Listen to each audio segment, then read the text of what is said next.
Hey everyone, it's Jordy Clark. Welcome back to the channel. I'm a real estate broker here in the state of Utah. And today I wanted to chat a little bit about commercial real estate investing. So this topic just comes up because I recently purchased a office building. Part of it was because it's getting tougher and tougher to find residential deals where I'm at. And with everything that happened in 2020, I thought there was going to be some potential deals in some commercial office space. Turns out I was able to put something under contract late last year. Took a little while. I initially wanted to get an SBA loan. SBA 504 loans are phenomenal assets. If you don't know what that is, basically it's like an FHA loan, but for a commercial asset for a business. So because I have multiple businesses, I thought, hey, this would be a great path to go down. After getting down that path, there was just a few logistical issues that kind of prohibited me from doing that. However, because I already went down and figured it out, I figured I would let you guys know as well, just for your information, or if you're looking at buying some commercial assets to add to your portfolio on your path to financial freedom. So the SBA 504 loan, it would have allowed me to put down 10%. It would have been a 25-year amortization.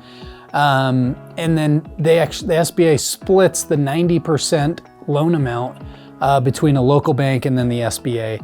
And it's a fixed interest rate loan for 25 years. In the commercial world, it turns out that's about as good as it's gonna get, especially if you're buying larger deals.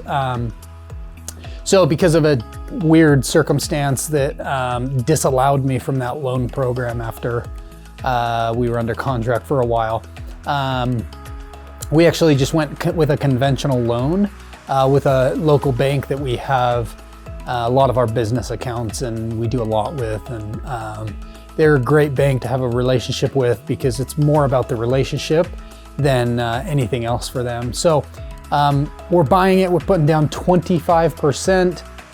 It's a 20-year loan. That's as long as they would let me go, which I'm okay with. I would have liked if it was longer.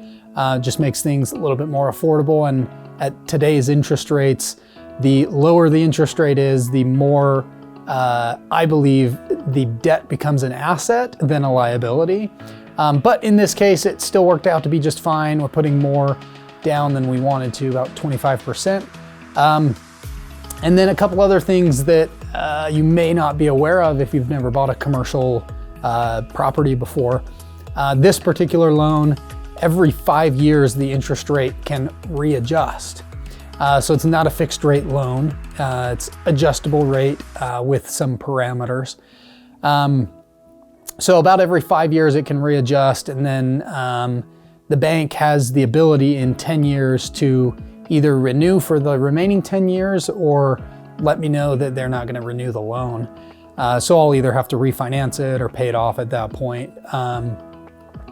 The other thing that you should be aware of with commercial versus residential loans is the banks really don't like lending their money out and then getting it back 2 years later when you refinance or whatnot. So on commercial properties, much more so than residential properties, there's what's called a prepayment penalty, which just means in this particular case for this loan, if I pay it off in the first year, I have a 5% penalty that I have to pay in addition to the principal.